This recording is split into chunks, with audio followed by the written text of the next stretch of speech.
So hello guys, तर आज आहे डे 4 आणि आज आपण करणार आहोत पिक्सेल लॅबमध्ये टेक्स्ट इफेक्ट क्रिएट. सो हे फक्त ईझी नसणार आहे. तुम्ही एक स्टेप बाय स्टेप बघत राहा म्हणजे तुम्हाला समजेल. पिक्सेल लॅब आपल्याला फर्स्ट ओपन करून घ्यायचं आहे. पिक्सेल लॅब ओपन केल्यानंतर इथे आता तुम्हाला एखादं बॅकग्राऊंड कसं सिलेक्ट करायचं मी ते दाखवतो. म्हणजे जे डबल असे जे स्क्वेअर आहेत त्याच्यावर क्लिक करून इथे फ्रॉम गॅलरीवर क्लिक करायचे तुम्हाला.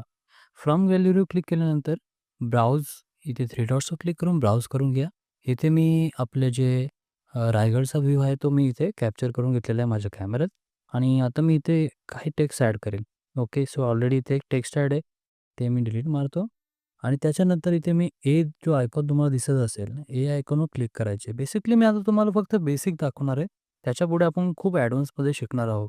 फक्त आता मी इथे न्यू टेक्स्ट तुम्हाला दिसत असेल, इथे मी काय केलं जस्ट टेक्स्ट तो तुम्हाला इथे एवर क्लिक केल्यानंतर इथे टेक्स्ट दिसतोय. टेक्स्टवर क्लिक केलं आणि इथे हा टेक्स्ट आलाय. आता याला तुम्ही इथून ह्या कॉर्नरला पकडून असं मोठं कमी करू शकता. आता इथे मी टाइप करतो महाराष्ट्र.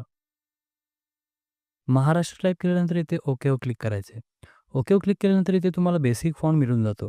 पण आपल्याला थोडं ॲडव्हान्स पाहिजे. तर त्यासाठी आपण काय करणार त्या फॉन्टवर क्लिक केलं मी. ओके. फॉन्टवर क्लिक केल्यानंतर इथे तुम्हाला साइडला असं राइट साइडला स्क्रोल करून घ्यायचे.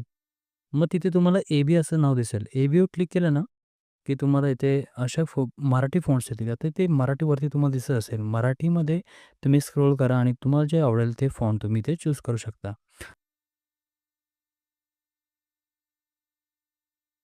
हे आज आपण इतकंच आपण शिकणार आहोत. फक्त हा बेसिक तुम्ही आता तुम्हाला इथे टेक्स्ट ॲड कसं करायचं ते तर समजलं असेल. तर आजच्या व्हिडिओमध्ये तुम्हाला काही शिकायला मिळालं असेल तर नक्कीच आपल्या चॅनलला सबस्क्राईब करा आणि Instagramवर पाहत असाल तर नक्कीच फॉलो करायला विसरू नका.